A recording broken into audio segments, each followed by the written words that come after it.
안녕하세요. 미국 주식 성공 투자로 여행을 원 없이 다니고 싶어하는 욕망덩어리 미국 주식 인간 지표입니다.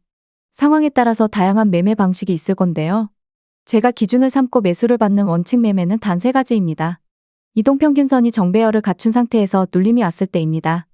이걸 보통 이평선 기준으로 보았을 때 20에서 42평선으로 보고 있고, 제가 활용하는 스토캐스틱 소파동에서는 바닥권으로 향하로 가는 지점이라고 할 수 있습니다. 사실 이게 단기적으로라도 수익 내는 데에는 가장 안정적입니다. 캔들이 상승이 나오면서 이평선이 정배열을 갖췄을 때는 처음 터치하는 22평선에서는 거의 데드캣 바운스라도 기술적 반등이 나오기 때문이죠. 물론 그게 다시 또 고점을 뚫고 올라갈지 말지는 알 수 없지만 어찌되었건 단기적으로라도 반등을 먹기에는 가장 안전한 패턴이다. 두 번째가 이평선 정배열인 상태에서 캔들이 상승을 멈추고 이평선을 기준으로 삼았을 때 80에서 122평선까지 밀리는 경우입니다. 보통 나스닥에서는 몇 달에 한 번씩 나오긴 합니다. 1년으로 따지면 적으면 3번 많으면 4번 정도라고 보여집니다.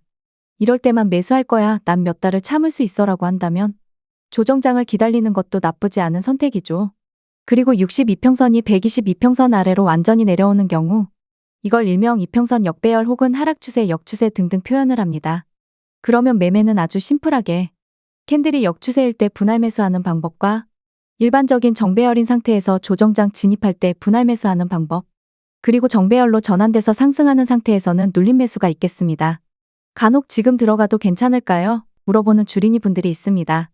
장기적인 관점에서는 해당 지점이 스토캐스틱 소파동이 과매수권 고점에 있을 때라고 할지라도 장기적으로는 월봉 주봉을 보았을 때는 소파동 위치에 따라서는 저점일 수도 있는 거고, 다만 일봉을 기준으로 보았을 때는 스토캐스틱 소파동이 바닥권 부근일 때 매수하는 게 가장 그나마 안전하다. 물론 불타기는 다른 영역이기 때문에 패스하겠습니다. 여기서부터 이제 스토캐스틱 파동이론 공식입니다. 이평선 정배열인 상태에서 소파동이 눌려서 눌림 매수 구간에 오면 소파동 외바닥 힘으로도 상승이 가능은 하나, 외바닥 힘으로만 올리면 상승이 길게 못 가는 경우가 많습니다. 저점을 높이는 쌍바닥으로 올라가야 아주 이쁘고 오래 상승이 진행됩니다. 단 이런 경우는 캔들이 20에서 42평선 안으로 들어왔을 때고요. 소파동이 바닥권까지 다가가는데 12평선 부근에 있을 때도 있습니다. 이럴 때는 대파동이 과매수권에 들어갔는데 K와 D 시그널선이 크로스도 나오지 않은 상태일 때입니다. 이럴 때는 소파동 V자 반등으로 바로 상승이 세게 나올 수도 있습니다. 조정장일 때는 중파동 쌍바닥 이상이 가장 좋고, 하락장일 때는 대파동 쌍바닥 이상이 가장 좋습니다. 현재 QQQ ETF 차트로 나스닥을 보자면 대파동, 중파동, 소파동 모두 과매수권 초입입니다. 그 말은 즉슨 이 상태에서 갑자기 10일 이평선에 캔들이 떨어지면 매수받으면 매우 좋다라는 거죠. 아직 대파동이나 중파동의 K와 D선 크로스가 나오지도 않은 상태에서 갑자기 하락이 나와서 캔들이 10일 이평선에 닿으면 다시 위로 튈 확률이 높습니다. 경우에 따라서는 파동의 위치만 보는 게 아니라 파동이 현재 상태와 이평선 상태도 보면 좀 더 시야가 넓어진다고 할 수 있겠습니다. 여기서 이제 TQQQ 평단가가 이번 조정장일 때 잘 주운 상태시라면 소파동에서 쌍봉이 나오기 전까지는 홀딩하는 전략도 좋습니다. 다음 공식이 중파동을 아래로 내리는 조건인데요. 대파동을 아래로 내려서 캔들이 20일 이평 아래로 떨어지게 하기 위해서는 중파동 쌍봉이 나오거나 소파동 3봉 이상입니다. 그렇다면 중파동이 아래로 내려와서 캔들이 10일 이평 아래로 오기 위해서는 소파동에서 최소 쌍봉 이상이 나와야 합니다. 엔비디아 일봉 차트입니다.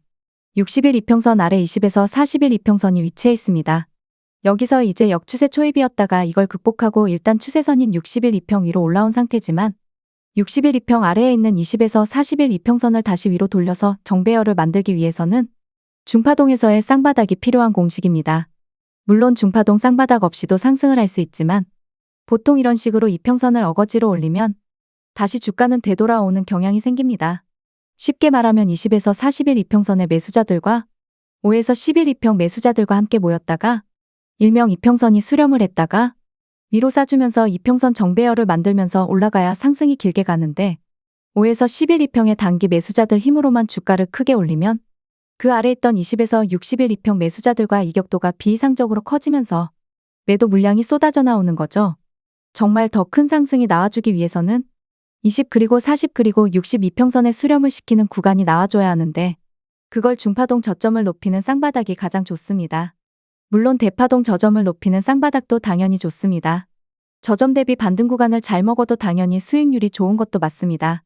다만 더 길고 크게 상승을 먹기 위해서는 이러한 파동 패턴이 보이는 상황이 훨씬 더 좋다. 그렇다면 현재 엔비디아는 캔들이 11일평 근방이나 아래로 떨어져 주는 게 훨씬 더 큰 상승을 위해서는 바람직하다라고 보여집니다. 이걸 테슬라 차트로 넘어와서 설명을 이어나가면 캔들이 60일 이평 아래인 80에서 120일 이평선까지 내려가면 21일평이 61일평 아래로 내려가게 되어 있습니다.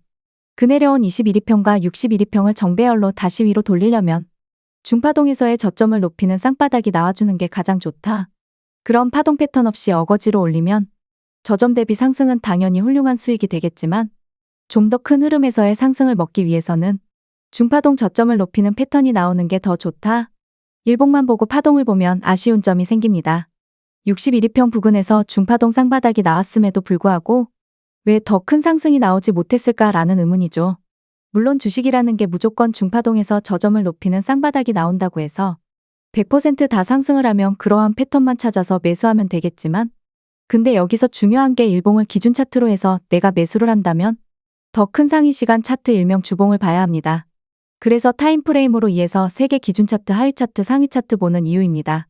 일봉에서는 저점을 높이는 중파동 쌍바닥 상승이 나왔기에 큰 상승을 기대했겠으나 주봉에서는 녹색 박스 구간을 보시면 대파동이 내려오는 상황이었기에 당장 아주 큰 상승이 나오기에는 시간이 필요함을 알려주고 있었습니다. 그리고 2024년 7월 핑크색으로 박스친 부분에서는 주봉에서는 바닥을 다지고 모든 파동들이 위로 돌리려는 과정 중이었으니 주봉에서의 상승 패턴이 이어지면서 아주 큰 상승이 나와주었습니다. 큰 흐름에서는 주봉을 기준으로 삼고 매수해도 되지만 그러면 한 달에 4개의 캔들밖에 나오지 않기 때문에 일봉을 기준으로 매매를 하되 큰 흐름에서 내가 수익을 내고 싶다면 주봉을 무조건 참고를 해야 합니다. 일봉에서만 정배열이면 되는 게 아니라 주봉에서도 어느 정도 상승 흐름으로 이어지는 과정인지 혹은 주봉에서는 아직도 정배열 상승 초입인지 결국 핵심은 이평선 정배열 과정이 나올 수 있는 조건식입니다. 그리고 일봉만 기준으로 볼 게 아니라 주봉에서도 파동들이 이쁘게 올라가고 있는지 주봉에서는 이평선들이 정배열인지 혼조세인지 역추세인지 그런 경우에 따라서 일봉에서는 아무리 이평선들이 좋아 보여도 더 큰 흐름에서는 거기까지가 끝인가 보호가 나올 수 있다라는 거죠. 테슬라 오른쪽이 주봉입니다. 이평선 정배열의 상승 초입에서 소파동이 바닥권까지 다 와가고 캔들은 22평선 근방이었고 저번 주는 이탈도 한 상태였죠. 일봉에서는 61이평선 아래에 아직 캔들이 존재하고 아직 중파동 저점을 높이는 쌍바닥이 나오지 않았기에 중파동에서 저점을 낮출 때 매수를 더 신경 쓰던지 혹은 지금부터 분할 매수를 매일 천천히 하시던지 해도 무방해 보입니다. 그래도 기왕이면 소파동이 내려올 때 매수받는 게 훨씬 더 좋습니다.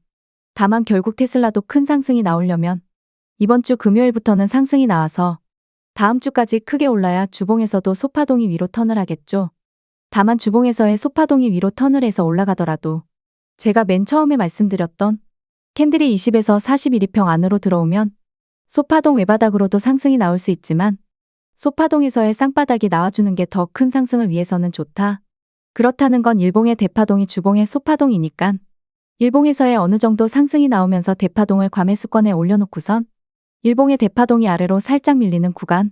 그건 바로 캔들이 일봉상 20에서 41이평선 안으로 들어오는 순간에 거기서 눌림 매수를 받아서 더 큰 상승을 노리는 것도 아주 좋아 보인다. 아무튼 테슬라는 나쁜 흐름이 아닌 것 같습니다. 다만 엔비디아는 아무래도 실적 발표라는 예상치 못한 변수가 있어서 사실 제가 조금 쫄아있는 상태라고 할 수 있습니다. 실적 발표 베팅을 별로 좋아하지 않는 편이라서 그럴지도 모르겠습니다. 주식 열심히 하지 마세요. 장마감 때 일봉만 봐도 상관없어요. 구독과 좋아요, 알람 설정은 무료입니다.